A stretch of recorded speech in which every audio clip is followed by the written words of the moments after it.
فأنا أحلف لك بإيه، أحلف لك بإن أنا مش رقاصة.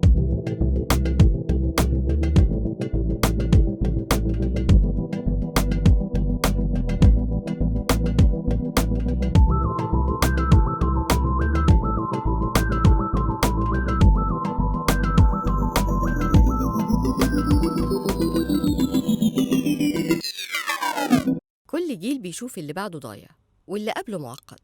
البرنامج ده بنجمع فيه كل الأفكار ووجهات النظر والخناقات دي في كل حلقة، ونحاول نفهم مين رايح فين. أنا سامية سلامة معاكم في جن مش جن. النهاردة معايا فرح رسلان وهنخليها تعرف عن نفسها. ازيك يا فرح؟ ازي حضرتك؟ عاملة ايه؟ الحمد لله. عرفي بنفسك يا فرح. انا اسمي فرح رسلان، عندي 22 سنة. لسه متخرجة من شهر عشان الموضوع مهم جدا. كنت بدرس ماركتنج وبموديل بقالي 5 سنين. اوكي. فروحة، انت في قدامك 4 كروت، اوكي عايزاكي تختاري منهم كارت وتقولي لي ايه هو السؤال. اوكي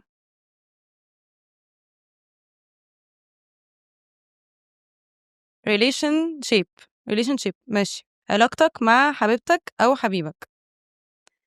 احنا بدأنا بالسؤال ده ماشي. عادي يعني مفيش حاجة معينة. علاقة كويسة.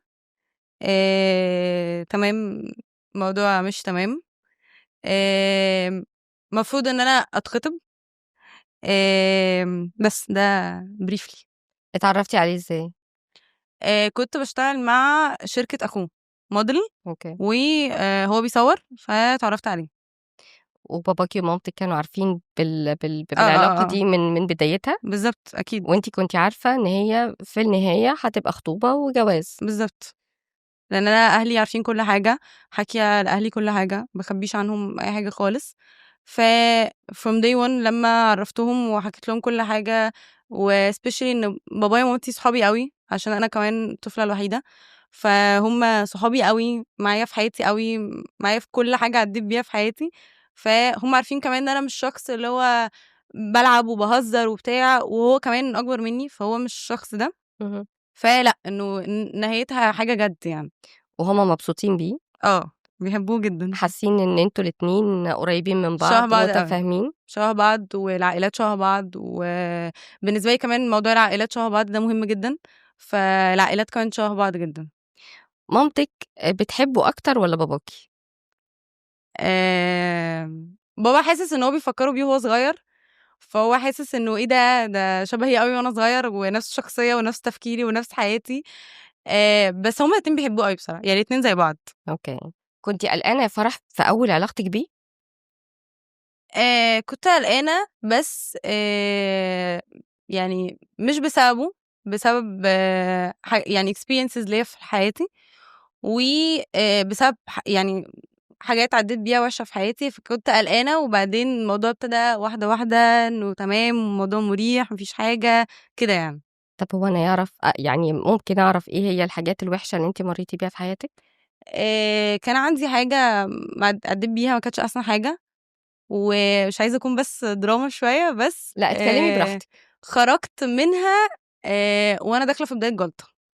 مهم. فالموضوع كان extreme جدًا في حياتي، وعرقي طق وودني 5 غرز وموضوع أكشن كده. كان بالنسبة لي في experience عدّيت بيه وحشة أوي، ما كانش عندي استعداد أخُش أي حاجة خالص، ومش قادرة وما عنديش energy. قعدت كتير باهيل من ده، وقعدت كتير باخرج من ده until لمّا حسيت إن أنا تمام وجاهزة ونفسيًا وتمام ما فيش أي حاجة، ابتديت بقى أتطمن تاني وإنه ما فيش أي حاجة يعني. لكن ما بترجعيش تفكري في اللي حصل قبل كده تاني؟ لأ خالص بالعكس، أنا لولا كل اللي حصل ده ما كانش زماني بقيت الشخص ده دلوقتي. باحس كتير أوي إن أنا كفرح كنت محتاجة كل اللي أنا عدّيت بيه عشان أعرف أبقى الشخص ده، عشان أنا ما كنتش هاتغيّر للأحسن، وفي حاجات كتيرة أوي في شخصيتي ما كانتش هتتغيّر للأحسن لولا إنه كل ده حصل في حياتي يعني. دي حاجة جميلة يا إمم. فروحة. ممكن تختاري الكارت التاني؟ أوكي. علاقتك مع ربنا. باحس إن أنا يعني أنا من الأشخاص اللي لمّا باحس إن أنا عندي حاجة ما باقعدش أكلم ربنا بأدعية وبتاع، أنا ما باعرفش أعمل ده أوي، بس باقعد أكلم ربنا، يعني على طول أي حاجة باعدّي بيها باقعد أكلم ربنا، باتكلم معاه عادي، يعني بعد ما أخلّص صلاة أقعد سجادة الصلاة أقعد أتكلم مع ربنا، أكون قاعدة بالليل على السرير أقعد أتكلم مع ربنا، بس يعني كده بحُكم حاجات كتيرة أوي وبحُكم حياتي وكل حاجة، باحاول إن أنا كده مش 100% منتظمة على كل حاجة زي ما الدين بيقول، بس باحاول على قد ما أقدر ما أبقاش باعمل الحاجات الextreme، يعني في حاجات كتير أوي extreme باحاول إن أنا أبعد عنها، أحاول أبعد عن صحاب مش كويسين، أحاول أبعد عن أي حاجة وحشة ممكن تأثّر عليَّ، أحاول أخلّي بالي من لبسي، لسه ما اتحجبتش، بس مش عايزة آخُد الstep دي غير وأنا جاهزة لها وعارفة إن أنا مش هاقلعه، فباحاول على قد ما أقدر برضه إن أنا أحافظ على لبسي، على شكلي، على أخلاقي، على طريقتي، على هزاري مع الناس، عشان اللي هو برضه يكون at least باحاول أعمل حاجة صح، عشان ما أحسّش إن كل حاجة غلط بتحصل في الدنيا يعني. وأنتِ بتصلّي، إمم. بتبقي بتصلّي علشان أنتِ يعني بتحبّي ربنا وبتصلّي عشان أنتِ خايفة إن ربنا ممكن يزعل منِّك، والّا بتصلّي علشان هو فرض ولازم أأدّيه بقى وهاقعد أدعي وخلاص؟ هو بتصلّي من كده قلبِك؟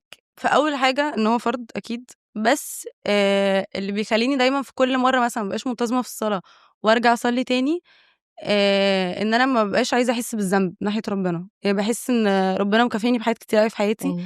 ربنا مكافئني بمامتي، ببابايا، بلحظات كتيرة أوي أنا كنت واصلة فيها إن أنا خلاص مش هاكمّل، وكنت باحس إن أنا بارجع وباكمّل وما كنتش بابقى عارفة ربنا حصل كده إزاي. موضوع ودني برضه فرق معايا كتير لمّا حصل لي بداية الجلطة وعرقي لمّا فرق معايا كتير، حسيت إن دي لحظة الدكتور قال لي: "أنتِ ربنا بيحبِّك، يعني أنتِ إمم. لو ما كانش عرقِك طاق ما كنتيش هتحسّي." يعني وكان حاجات كتيرة أوي هتحصل. فدي كانت بالنسبة لي إنه لأ، ربنا بيدّيني فرص في الحياة وبيفتح لي فرص أكتر، فهو حق ربنا عليّا إن أنا كمان أجتهد إنه أفضل كويسة. هل في مرّة من المرّات أنتِ مثلًا بتبقي قاعدة وبتنسي الصلاة وباباكِ أو مامتِك يقولوا لِك أنتِ ما صليتيش يا فرح، حصل في بينكم شَد وجذب وخلاص، بتتزهقي لمّا مثلًا يقولوا لِك قومي صلّي، ما تعمليش كده، خليكِ قريبة من ربنا، بتتزهقي والّا ما بتتزهقيش؟ الموضوع عندنا في البيت كان مختلف شوية، إنه الموضوع عندنا مش اللي هو قومي صلّي ولازم تصلّي إمم. ويالّا، لأ، اللي هو طَب يالّا نصلّي سوا.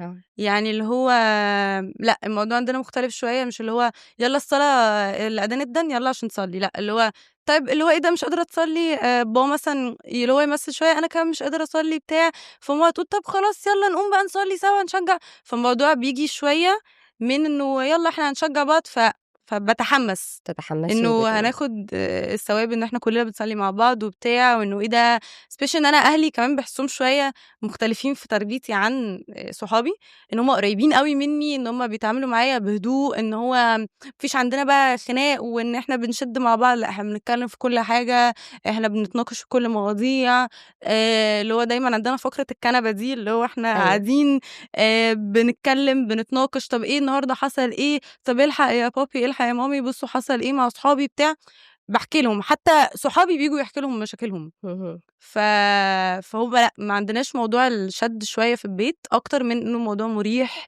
يالّا نصلّي مع بعض، يالّا العيد، يالّا مش عارف إيه، كده، يعني الموضوع مُريح، بنقعد نتكلّم كتير أوي في الدين، عندنا كُتب شرح الدين كُلّه، إمم. فبابا يقعد يحكي قصص ويقعد يشرح لنا وبتاع، فالموضوع شوية مُريح، يعني إن هو لأ، باسمع يعني، وأي سؤال باحس إن أنا عندي فيه سؤال عن أي حاجة في الدين، باحس إن في تجاوب وإن إحنا بنجاوب بعض يعني. إيه أكتر مرّة حسيتِ فيها إن ربنا بيحبِّك وقريب منِّك؟ من شهر تعبت فجأة وما كنتش عارفة أنا تعبانة ليه، و رُحت الدكتور على أساس إنه قولون عادي ما فيش حاجة، لقيت الدكتور بيقول لي: "أنتِ 9:00 ص داخلة تعملي عمليات عشان أنتِ الزايدة بتنفجر." فأنا ما كنتش مستوعبة إيه اللي بيحصل، عندي مشروع تخرُّج، عندي امتحانات، عندي finals، عندي كوارث بتحصل في الجامعة، الجامعة كانت صعبة جدًا، فأنا ما كنتش فاهمة أنا هاعمل كل ده إزاي، كان تقديري عالي، كنت حاسة إن أنا بكل الaction اللي بيحصل ده الموضوع هينهار، خرجت من أوضة العمليات الدكتور قال لي أنتِ كان قدامِك 3 ساعات والزايدة تنفجر، فأنتِ احمدي ربنا إنه الموضوع اكتشف، واكتشفناه بالصدفة، يعني أنا قعدت أصلًا أسبوعين مثلًا تعبانة عادي وباخد أدوية قولون ما فيش حاجة، فكان بالنسبة لي لأ، إن هو ربنا طبطب عليَّ، ودايمًا كنت كل مرة باتعب فيها يعني حتى موضوع ودني وموضوع الزايدة كان دايمًا بعديها عندي finals أيوه، كانت بتبقى من أحسن الsemesters اللي جبت فيها درجات، إن شاء وكانت الله. بتبقى من أحسن الsemesters اللي عملت فيها أداء في الجامعة، اهم، دي حاجة كانت بالنسبة لي مريحة أوي إنه ربنا بيعوّض عليَّ من حتّة تانية، إمم، إن هو أنا عارف إن أنتِ تعبتِ وبتاع وإن أنتِ بجد كان موضوع صعب أوي عليكِ، فأنا هاعوّضِك بطريقة تانية تبسطِك. اهم. فبصراحة يعني اتبسطت إن أنا اتخرّجت بمجموع كويس، واتبسطت إن أنا اتخرّجت بتقدير كويس، وحسيت إن دي طبطبة عليَّ بقى بكل اللي حصل دي في حقيقة. أكشن الجامعة كلّه يعني. اهم. آخر سؤال عن الموضوع ده، إمم. عايزة تقولي إيه لربنا؟ يخلّي لي أهلي، يا رب. عشان هُم دي أهم حاجة بالنسبة لي في حياتي، مامتي وبابايا. إمم، أفضل دايمًا باحاول واسعى إن أنا أبقى كويسة عشانهم. إن شاء الله. أتوفّق في حاجات في حياتي إنه حتى لو في طريق وِحِش أنا ماشية فيه وأنا مش واخدة بالي إنه وِحِش، ربنا ينوّر لي الموضوع وآخُد بالي إنه وِحِش وأبعد عنّه. وأفضل دايمًا باحاول أحافظ على كل حاجة أنا أهلي ربّوني عليها وespecially إنه أحافظ أنا كفرح على نَفْسي كمان، بس إن يعني. شاء الله ربنا ينوّلِك كل ما يا تتمنيه رب، ويحافظ عليكِ. يا رب. خلّينا نشوف الكارت التالت. أوكي. علاقتك مع صحابك. صحابي قريبين منّي أوي. وجودهم في حياتي كان مهم جدًا، جدًا، جدًا في حاجات كتيرة أوي أنا عدّيت بيها. عندي صحابي اللي معايا من المدرسة وعندي صحابي اللي معايا من الجامعة، بس شوية باحس إن اللي معايا من المدرسة دول هم أخواتي، يعني هم 2 هم أخواتي عدّينا بكل حاجة مع بعض سوا، يعني يمكن بس أصعب فترة التروما اللي عدّيت بيها في حياتي هم ما كانوش موجودين. بس عدم وجودهم برضه ما حسسنيش إن أنا مفتقداهم، بالعكس كنت حاسة إن هُم موجودين، وباحس إن إحنا حتى لمّا رجعنا صحاب تاني، رجعنا أحسن من الأول بكتير، عِشنا مع بعض كل حاجة في الحياة، عِشنا مع بعض فترة المراهقة دي كلّها، فبالنسبة لي حتى لمّا بنقعد دلوقتي نفتكر كنا بنعمل إيه، الموضوع مؤثر شوية بالنسبة لي. أهالينا صحاب، إحنا صحاب، متربيين مع بعض، نفس التربية، بيوتنا واحدة، إخواتنا واحدة، فبالنسبة لي الموضوع إن هُم أقرب ناس لقلبي، يعني أنا لو وقعت في حاجة هاروح لهم. صحابي من الجامعة برضه قريبين مني أوي، أوي، وباحس إن هُم throughout ال4 سنين كلّهم هُم من أحسن الناس، هُم بنتين برضه من أحسن الناس اللي أنا طلعت بيهم في الجامعة. صحابي برّه بقى عامةً برضه بالنسبة لي مُريحين جدًا، كانوا موجودين معايا في كل حاجة، لولا وجودهم ما كنتش هاعدّي بكل حاجة في حياتي، وespecially إن أنا ما عنديش إخوات، فoption الصحاب في حياتي ده كان حاجة مهمة أوي، أنا فعلًا كنت محتاجاها في حياتي. طيب هُم ليه ما كانوش موجودين معاكِ في الوقت اللي أنتِ كنتِ محتاجاهم فيه؟ عن قصد والّا لأ، إحنا قبليها كان بيننا خلافات عِند أطفال، يعني اللي هو كل واحد فينا عَنَد ما يكلّمش التاني، الموضوع قعد سنتين. بس ده ما يمنعش إن لمّا الواحد بيمُر بظرف ويكون ظرف قوي، يلاقي حتى الناس اللي ما كانش في بينهم بقى علاقة قطعت شوية، إن هُم يرجعوا يتكلموا تاني ويسألوا عليه، لإن هُم الأصدقاء بيبانوا في الوقت ده. اهم، يعني أنا ما أنا كان ليّا أصدقاء، يعني خلاص في ناس كويسة فضلت معايا، اهم، وفي ناس ضحت بيّا، بالضبط. سابتني في عز ما أنا كنت محتاجاها وخلاص ادّتني ضهرها. فإحنا هنا بنعرف الصحاب دي هي فعلًا صحاب والّا هُم كده جايين وخلاص يعني؟ هو عشان أنا اللي عدّيت بيه كنت حريصة أوي إن ما حدّش برّه الدايرة بتاعتي اللي كنت موجودة فيها دلوقتي يعرف أنا باعدّي بإيه، كانوا عارفين إن أنا دخلت في بداية جلطة، حصل لي إن أنا عرقي بس كانوا واعيين enough جُم كلّموني وكل حاجة، بس ما كانوش عارفين ده بسبب إيه. وإحنا كنا already لسه في شَد بيننا، إمم، فهُم عملوا اللي عليهم، من وجهة نظري أنا شايفة إن هُم عملوا عليهم إن هُم جُم وسألوا، بس لمّا عرفوا بقى بعد كده أنا كنت باأدّي بإيه، طبعًا كان في عتاب عليَّ إنه أنتِ إزاي ما تحكيلناش وقتها إنه ده اللي أنتِ كنتِ معديّة بيه، اهم، بس أنا باحس إن هُم حتى دلوقتي حتى في موضوع الزايدة اللي أنا دخلت فيه ده، هُم كان من أوائل الناس اللي كانت موجودة.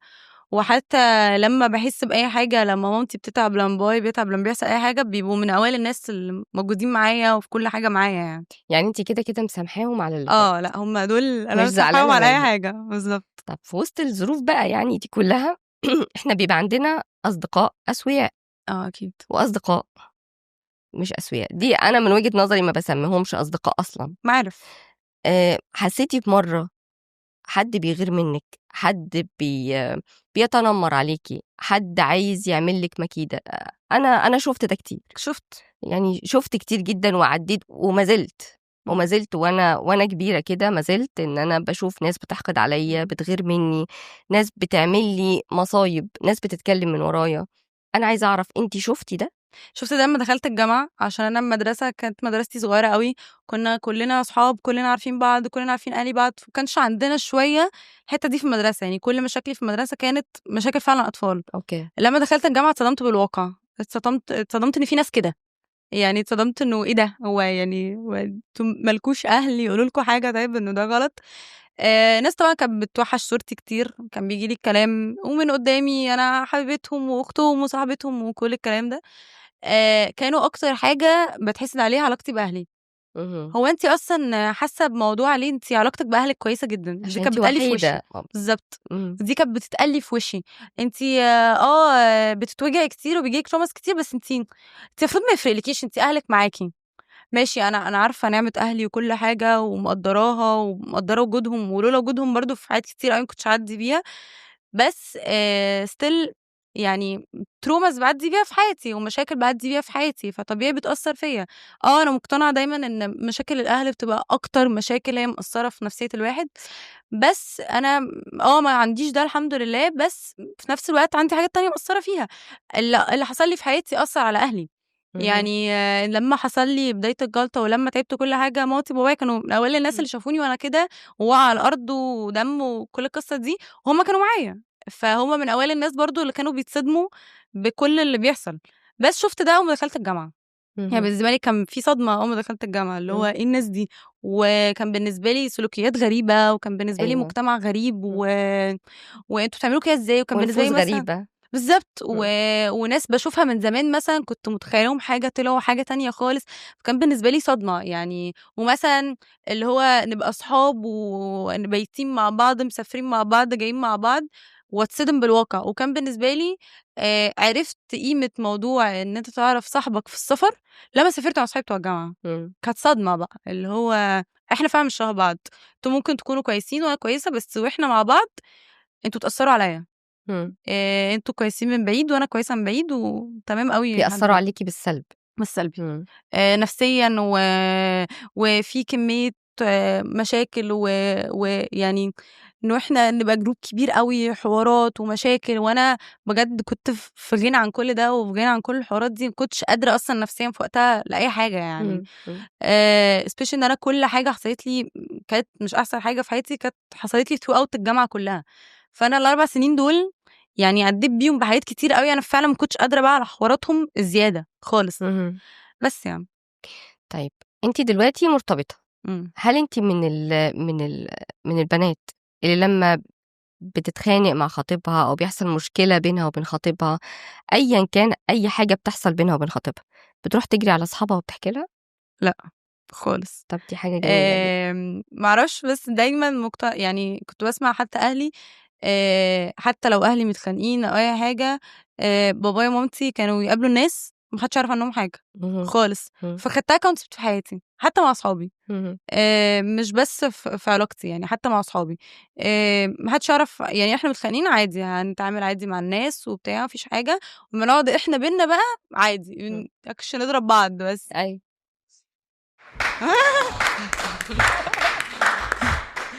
بس فاللي هو أكش نضرب بعض عادي، بس عادي يعني لأ، ما اغلطش كمان اللي معايا قدّام حد يعني. طبعًا.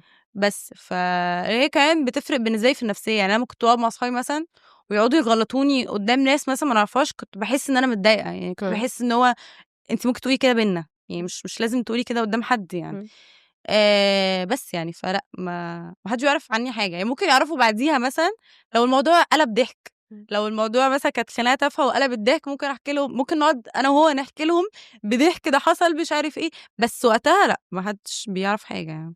أنا زمان لمّا كنت مثلًا مرتبطة، أمّا كنت مخطوبة وكان ليّا صديقة، لمّا كنت باتضايق باروح أحكي لها، كانت دايمًا ماما تقول لي: "ما ينفعش تحكي لها." أنا كنت شايفاها أقرب حد ليّا، بالظبط. فكنت باروح مثلًا إن أنا أقعد وأحكي لها، جيت مرّة ورا التانية، ورا التانية، حسيت إن هي من جواها مش حلو، أنا من نفسي اللي اقتنعت بإن كلام أمي صح، ورُحت قُلت لها: "أنتِ صح وأنا no way أعمل كده تاني." وخلاص وفضلت بقى حياتي كلّها اللي بيني وبين أي حد، أختي، أخويا، جوزي، أي حد، ما حدش يعرفه غير بيننا إحنا الاتنين بس. انا كنت دايما كمان اسمع من بابا انه الطرف ممكن ينحاز للطرف الاقرب ليه، دي حقيقة. انه احنا ممكن عشان احنا متخانقين بس دي صاحبتي فهتنحاز ليا فتتخانق معاه ويشعللِك. فيحصل مشكله بينهم، فانا هسخن فبخناقه مع صاحبتي بقت خناقه معاه، يعني الموضوع صح. دايما بيكبر اكتر بكثير. دي حقيقة، دي بس حقيقة. طيب ممكن نشوف الكارت الأخير؟ علاقتك مع اهلك. أيوه، ايوه. أيوه. علاقتك مع أهلك إيه بقى؟ موضوع شويه ايموشنال، بس مامتي وبابايا قريبين مني قوي قوي. بابايا صاحبي قوي، يعني عمري ما حسيت ان انا كده بابا ليه احترامه وفي حاجات طبعا ما بعرفش اروح اقولها لبابا دايركت وبيعرفها ماما اكيد، بس في حاجات ما ببقاش عارفه اروح لحد غير اهلي، يعني في حاجات لا انا هروح لاهلي. لما تعبت وحصل لي بدايه الجلطه، اول حاجه فقت وشفتها كانوا اهلي، إمم. فشُفت قد إيه هُم قلقانين عليَّ، شُفت قد إيه هُم كانوا خايفين، شُفت قد إيه هُم كانوا مرعوبين. هم أكتر ناس هيخافوا عليكِ وهيحبوكِ بالضبط. أصلًا. مامتي كمان لمّا بتتعب باشوف قد إيه الحُب بين بابا وماما، إنه إزاي بابا متأثّر، إزاي بابا متضايق، إزاي بابا عايز يعمل كل حاجة عشان هي تبقى كويسة، فده كان بالنسبة لي مُريح أوي إنه إيه ده، أنا عايزة علاقة زي دي. إمم. يعني أنا كنت ساعات حتى أقول لهم بهزار أنتم عاملين لي عُقدة إن أنا مش لاقية علاقة زي دي. إمم. باحس إنه لأ، يعني ساعات باحس إن ماما هي الكبيرة في البيت، وساعات باحس إن بابا هو الكبير في البيت، وإحنا كلنا أطفال، يعني الموضوع بيختلف على حسب إحنا تعبانين، مش تعبانين، مين اللي محتاج يُقف الدور ده دلوقتي. أيوه. بس باحس إن إحنا ما بنعرفش نعمل حاجة من غير بعض، إحنا ال3. يعني حتى في عيد ميلاداتي، كل عيد ميلاداتي لغاية دلوقتي أنا 22 سنة أهلي بيحضروها.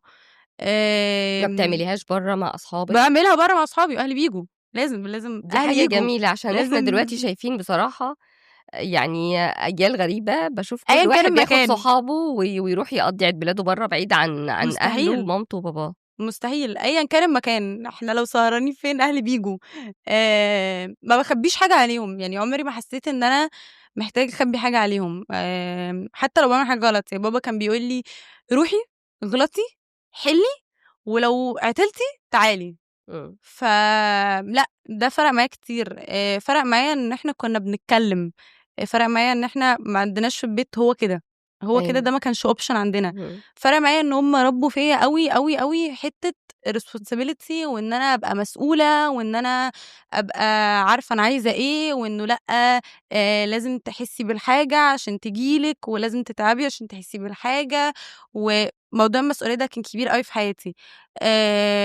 موضوع الجامعة كان كل هَمّي، أنا كنت باتدلّع جدًا في المدرسة، كنت أكتر شخص بيتدلّع في الحياة، بس في الجامعة كنت مسؤولة أوي، أوي، أوي، أوي، عشان عايزاهم يشوفوا مجهودهم، وكنت عايزاهم يشوفوا قد إيه أنا فعلًا تعبت ووصلت اللي هُم كانوا عايزينه. كنت عايزة دايمًا، كان طول حياتي اللي هو ما حدّش ييجي يقول لأهلي أنتم ما عرفتوش تربّوا، دي كانت إمم. جملة مرعبة في حياتي. حتى صحابي مثلًا كانوا بيتخانقوا في النادي بتاع، أروح أحضر الخناقة، بس أنا مش عايزة حد يروح يقول لأهلي بنتكم بقى صايعة وبتتخانق ما كنتش عايزة ده خالص، بالعكس كنت عايزة إنه لأ، يروحوا يقولوا لأهلي إيه ده أنتم عرفتوا تربّوا. عرفتوا يعني تربّوا. لمّا بالاقي حد حتى بيكلم ماما وبابا يقول لهم أنتم عرفتوا تربّوا، واشوف بقى قد إيه هُم فرحانين، اهم. لأ دي حاجة بتفرق معايا في نفسيتي أوي، باحس إن أنا كمان إحنا بنشارك بعض أوي في البيت، يعني أي حاجة هم عدّوا بيها في حياتهم أنا كنت مشاركاهم، ظروف صعبة، مواقف صعبة، أي حاجة أنا كنت معاهم في كل حاجة، كنت included في كل حاجة، فكنت حاسة قد إيه هم فعلًا الناس دي عملوا كل حاجة عشان أنا أبقى الشخص اللي هم عايزينه. دي حقيقة. فكنت دايمًا باحاول أحافظ على الصورة دي، حتى أمّا دخلت الmodeling كنت بافضل أقول لبابايا إنه لأ ما تقلقش أنا هاحاول على قد ما أقدر إنه ما حدش ييجي يقول لك حاجة، يعني ما اهم. تشوفنيش بالصورة اللي في بصورة خيالك. آه. باحاول أحافظ على ده لغاية دلوقتي، وحاسة هافضل أحاول إن شاء أحافظ الله، عليه يعني. إن شاء الله. بس عندِك مشكلة في إن أنتِ بنت وحيدة، ما عندكيش أخوات؟ كان يعني عندي وأنا دي صغيرة، ودلوقتي؟ كنت حاسة إنه إيه ده صحابي عندهم إخوات وبيلعبوا معاهم في البيت وبتاع وأنا ما عنديش، مامتي كانت بتقعد تلعب معايا. والموضوع بالنسبة لي دلوقتي بقى بالنسبة لي الموضوع مضحك أوي إنه إزاي أنا كانت هي بتحاول تملى الفراغ ده، بس لأ عوضته بصحابي بصراحة، إمم. يعني عوضته بصحابي، عوضته بمامتي وبابايا، زي ما قُلت لحضرتك صحابي أصلًا بييجوا بس يحكوا لمامتي وبابايا كل حاجة بس يعني، دايمًا الصحاب ما بيبقوش زي الأخوات. بس شوية دلوقتي الموضوع بيعوّض، إمم. يعني زي ما قُلت لحضرتك صحابي من المدرسة دول لأ معوّضين الفراغ ده، صحابي اللي من الجامعة برضه ابتدوا يعوّضوا ده، بس ليه باتكلم على صحابي بتوع المدرسة عشان هُم اللي حياتي، يعني عارفاهم من وأنا في رابعة ابتدائي لغاية دلوقتي حياة، فعلًا حياة، فلأ هو دلوقتي بيعوّضوا ده عادي. والّا دي حاجة باسطاكِ عشان أنتِ وحيدة فواخدة الدلع كلّه؟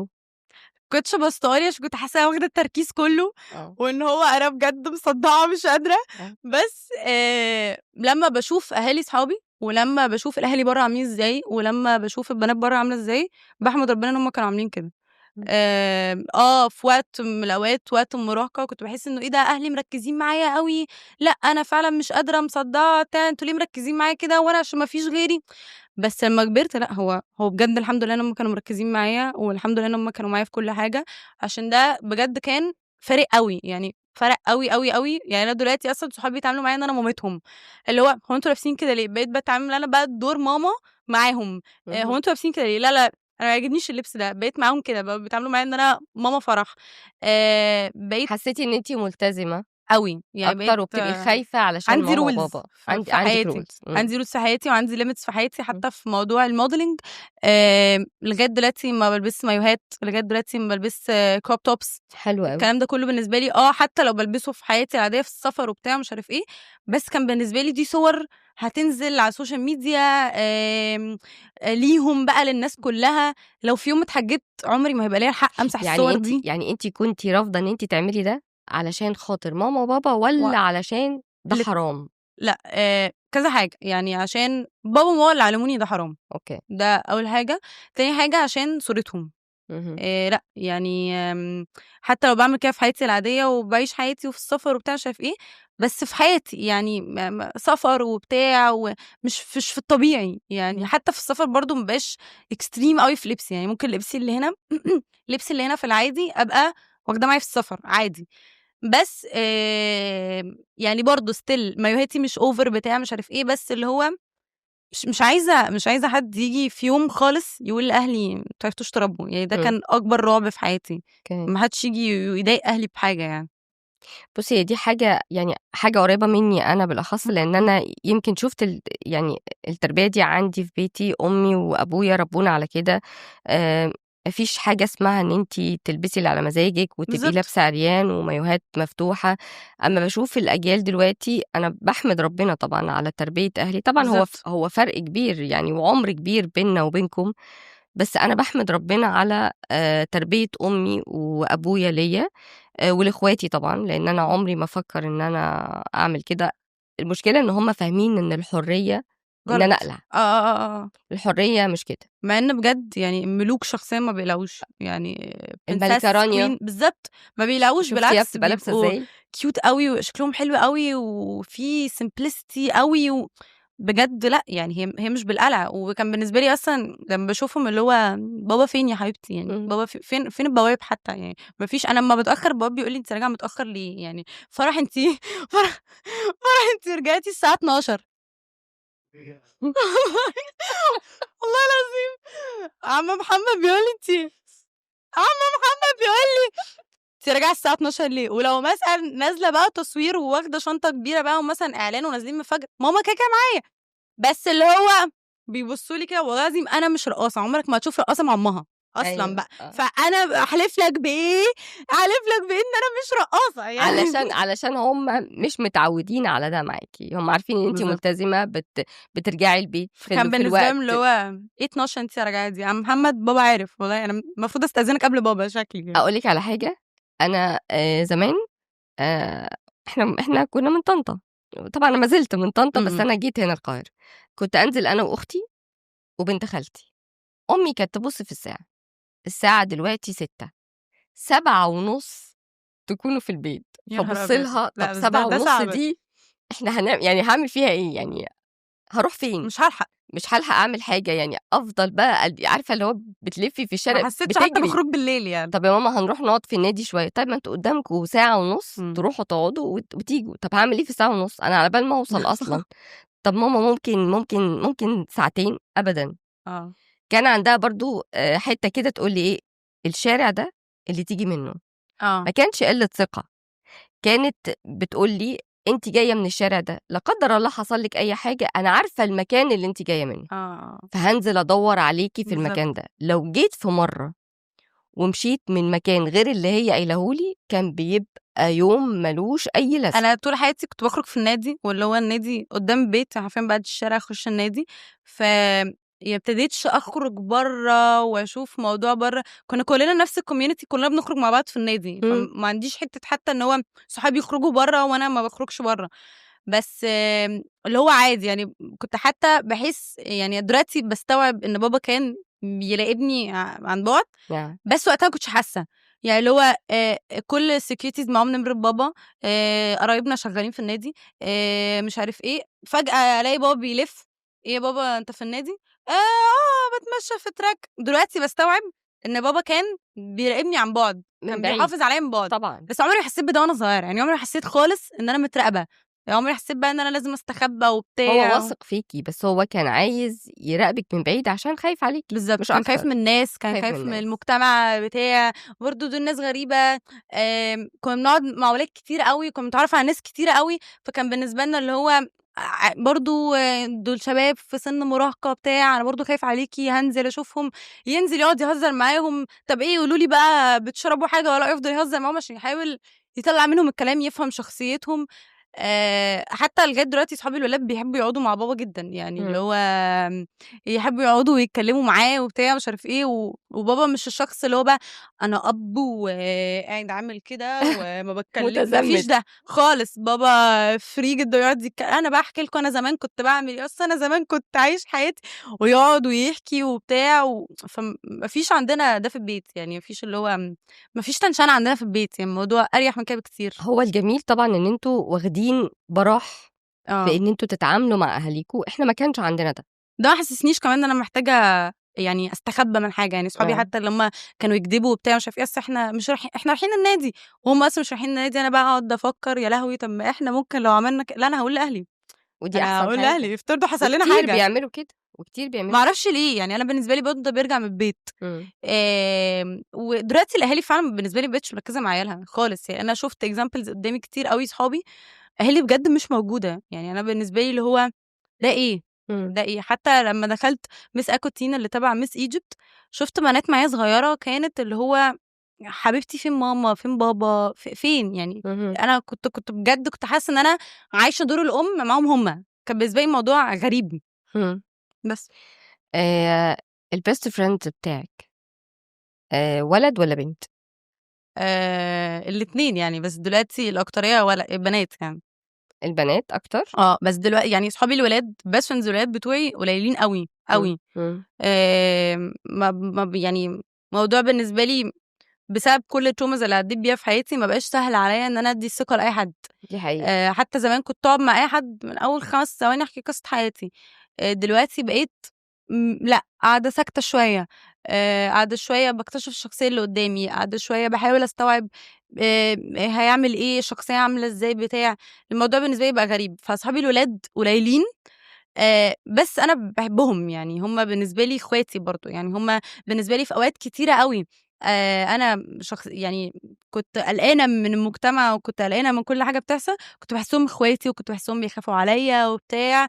ووجودهم كان مهم، يعني إن هو مهم. كنت فعلًا كنت باحس إن أنا لو مثلًا عاملة حاجة أو عندي موضوع أنا مش عايزة أروح أحكيه لبابا عشان عارفة إن بابا هيتضايق أو هيتخانق أو بتاع أو كده خوفًا عليَّ، كنت باروح مثلًا أحكيه لحد من صحابي الولاد، واللي هو لأ كان يتصرّف وبتاع مش عارفة إيه، ويروح بعديها هو يحكي لبابا أنا عملت 1، 2، 3 especially إن بابا عارفهم كلّهم يعني. آه. بس صحابي البنات أكتر يعني. لكن لحد دلوقتي ما حسيتيش بصحابِك اللي معاكِ إن في حد فيهم مشاعره من ناحيتِك فيها لأ غيرة خالص. أو فيها أي حاجة، أصل أنا بالنسبة لي دول يعني وخصوصًا بعد ما ارتبطتِ؟ لأ خالص، أصل دول بالنسبة لي اللي هو بالعكس هم أصلًا بيحبوه جدًا، يعني هو أصلًا صحابي اللي هو لغاية دلوقتي اللي هو يفضلوا يقولوا له أنت بقيت واحد من عيلتنا، يعني هم بيقعدوا معايا يقولوا له كده، فبالنسبة لي الموضوع مريح، هو أول حد أصلًا هم يحبوه، إمم. ف فما بالنسبة لي الموضوع كان مريح أوي، صحابه بقينا كلنا صحاب، بقينا كلنا شلة واحدة، بقينا كلنا group واحد، الموضوع مريح أوي، بس يعني موضوع أريح بكتير، هُم دول اللي أنا طلعت بيهم، يعني على مدار اهم. كل السنين دي، لأ شُفت ناس بشعة، وكمان لمّا دخلت في المجال بتاع الmodeling شُفت ناس أبشع، أبشع. فدول اللي طلعت بيهم، إمم. يعني أنتم دول حتى زمان مثلًا عيد ميلاداتي كانت اللي هو 30 واحد مش عارف إيه، دلوقتي 10 وتمام أوي شكرًا، قفلنا حلوين على أوي كده، كده. بالضبط، ربنا يخلّي لِك ماما ربنا وبابا. يخليك.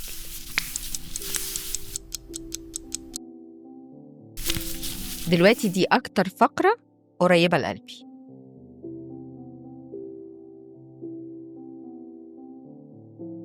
فالروحة، إمم، هاسألِك سؤال، أوكي، بعد الساعة 12:00 إمم، إيه أكتر وأخطر حاجة أنتِ بتفكّري فيها وأنتِ داخلة تنامي؟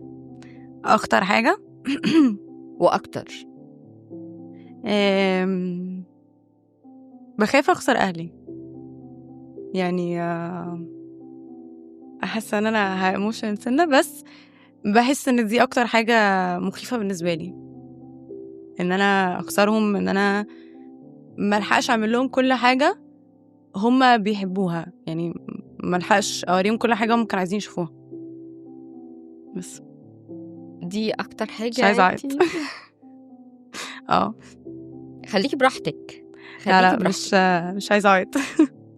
آآ دي أكتر حاجة أنتِ بتفكّري فيها، يعني هي دي الحاجة الوحيدة اللي بتيجي في دماغِك بعد الساعة 12:00 إن آه، أنتِ أول ما أحُط راسي على تخسري المخدة، أهلِك أو إن أنتِ ما يكونوش معاكِ أو يحصل أي حاجة؟ ده أكتر رعب بالنسبة لي، especially إن الموضوع دلوقتي يعني بعد الشر يعني عليهم، بس موت الفجأة ده بقى كتير أوي، بعد الشر عليكِ. بقى بالنسبة لي رعب يعني لأ، ولمّا حد فيهم بيبقى تعبان يا نهار أبيض! ما باعرفش أنام بقى، يعني الموضوع بيبقى صعب يعني. لمّا حد بيبقى تعبان أنتِ بتفضلي معاه وقاعدة جنبه وما 100%. بتتحركيش، طب افرضي جالِك شغل وهو تعبان ماما أو بابا؟ لو حاجة أنا مضطرة أعملها وعارفة إنه مثلًا دلوقتي حالًا إحنا ما فيش دوا، دلوقتي حالًا ما فيش دكتور، دلوقتي حالًا ما فيش حاجة، وماما مثلًا قاعدة مع بابا أو بابا قاعد مع ماما وحاجة قصيرة ممكن أنزلها، عادي بالنسبة لِك، بابقى حاسة إن أنا نفسيًا محتاجة ده عشان عشان تخرجي من أعرف أكمّل قدّامهم إن أنا تمام، ما فيش حاجة، عادي، سهلة، بتاع، كل الكلام ده يعني، بس. في حاجة بتقعدي تفكّري فيها حصلت لِك زمان؟ مع أهلي أيًا كان. التروما اللي عدّيت بيها، يعني موضوع ودني ده كان صعب، كان إمم. صعب وكان نقطة تحوّل في حياتي ولغاية دلوقتي ما أعرفش أنا عدّيت بيه إزاي، إمم. يعني وعمري، عمري، عمري ما هانسى منظر أهلي أول ما فُقت يعني، عمري، دي حاجة عمرها ما هتتمسح في خيالي، وده اللي مخلّيني لغاية دلوقتي شغّالة على إني لأ، وأنا مكمّلة ولأ، وأنا هاحاول ولأ، وأنا هاعمل ده عشانهم، اهم. بس يعني. فالروحة، اهم، في مفاجأة كده أنا عاملاها لِك، تيجي نشوفها؟ يالّا ليه متوتّرة؟ أنتِ متوترة؟ آه، مش عارفة. وعليكم السلام، ازي حضرتك؟ إزي حضرتك، أخبارك إيه؟ الحمد لله. يا رب تكون بخير. ربنا يخليك يا فندم. إحنا فالروحة معانا دلوقتي ما شاء الله. في البرنامج، فإحنا كنا عايزين إحنا عايزين نسأل حضرتك بقى عن فالروحة، هي بنت طوع وبتسمع الكلام وبتعمل لك كل اللي انت عايزه انت ومامتها، ولا هي مشاكسة؟ لا، هي إنسانة يعني جميلة بكل شيء، أخلاقا أولا طبعا، نمرة 2 تعليميا، هي لسه واخدة مخلصة البكالوريوس تقدير جيد جدا، وعندها البرودكشن بتاعها بيتناقش من الدكاترة جايين من بره جامعة بيتسفاير. فده من الناحية الأخلاقية والتعليمية. من ناحية بقى التربية، صعب جدا حضرتك إنك تصنعي بني آدم. صح. صناعة بني آدم دي وتربيته دي حاجة يعني من أشد الصعوبة اللي ممكن يقابلها أي بني آدم. هو زي ما قال العالم الكبير ما معناه، يعني أن من السهل أن تصبح زوج، لكن من الصعب أنك تصبح أب. دي حقيقة. فكون ان انا وامها، والفضل طبعا لله ثم امها وانا، مش هقول يعني انا اخر حد يعني. فامها برضو كان ما شاء الله عليها، يعني هي كان عليها عامل كبير جدا في تربيتها وصناعه انسان وصناعه بني ادم، وكونك تعلميه ان دينيا الحلال والحرام والصح والغلط واحترام الكبير والرحمه بالصغير، وانه يكون له مبدا يمشي عليه، لان الاخلاص لمبدا ابقى واخلص من الاخلاص لشخص. ودي اكتر حاجة احنا محتاجينها دلوقتي والله، يعني دي اكتر حاجة احنا محتاجينها دلوقتي في الزمن يعني اللي احنا عايشين فيه. انا برجو من كل اب وام، برجو رجاء يعني حار من كل اب وام ان هم يستوعبوا صناعه بني ادم دي مش حاجه سهله ابدا. صح. ابدا. دي لازم يكون لها مقاومات كتيره، وبتتطلب جهد غير عادي من الاب والام والاسره، وطبعا يعني مش هقول البيئه المحيطه، لان البيئه المحيطه دي بتبقى غصب عننا يعني، لكن انا بتكلم على النطاق الضيق اللي هو في خلال اب وام واسره داخل منزل. دي لازم ياخدوا بالهم منها قوي قوي قوي ان شاء الله. ربنا يكرمها يا رب ويفرحكم بيها. والدتها مع حضرتك. اوكي. الو، ازي حضرتك؟ ازيك حضرتك؟ عامله ايه؟ اخبارك؟ انا زي الفل والله. اخبار حضرتك ايه؟ الحمد لله حبيبتي، بخير الحمد لله. بحييكي على تربيتك لفروح. بجد ربنا يخليكي والله. انا يعني بتبسط قوي ما بسمع كده، لان انا دايما بقول شهادتي فيها مجروحه. لا والله. يعني لا، هي بجد بالنسبه لي انا يعني هي مش بنتي بس يعني، فهي تقريبا حياتي كلها. ربنا يفرح قلبك حبيبتي، ربنا يخليكي. تبقوا تعملوا حاجه حلوه ان شاء الله يا حبيبتي. ميرسي ودعواتك. يا حبيبتي ربنا يخليكي. الله يخليك يا حبيبتي. ميرسي قوي يا حبيبتي. بسلامة الله. مع السلامة. ايه رأيك يا فروح؟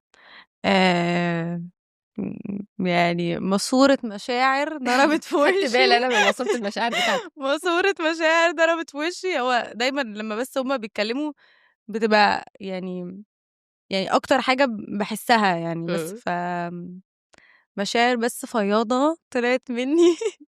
فالموضوع بس حسيت بيه شوية يعني. ربنا يخليكي ليهم ربنا يخليك ويخليهم لك ويحافظ يا عليكي، رب واتمنى ان انتي تفضلي ماشية على الخط ده يا رب. وما تسيبيش الصلاة، وقت ما تبقي داخله تنامي وحاسه ان انتي لا ما ينفعش، اصل انا هنام عشان انا تعبانه فمش هقوم اصلي، لا، قومي شيطانك وقومي صلي وربنا يكرمك. وانا مبسوطه جدا ان انتي كنتي معايا، ومبسوطه بحد زيك. شكرا. لان انا اللي بشوفه دلوقتي بصراحه بيخليني اخاف على بنتي، فقافله عليها ومش عايزه اوديها في حته، يعني حتى انها تخرج مع اصحابها انا بخاف عليها من اللي انا بشوفه. طبيعي. فانا مبسوطه بيكي جدا. شكرا. ميرسي يا حبيبتي. ميرسي ليكي.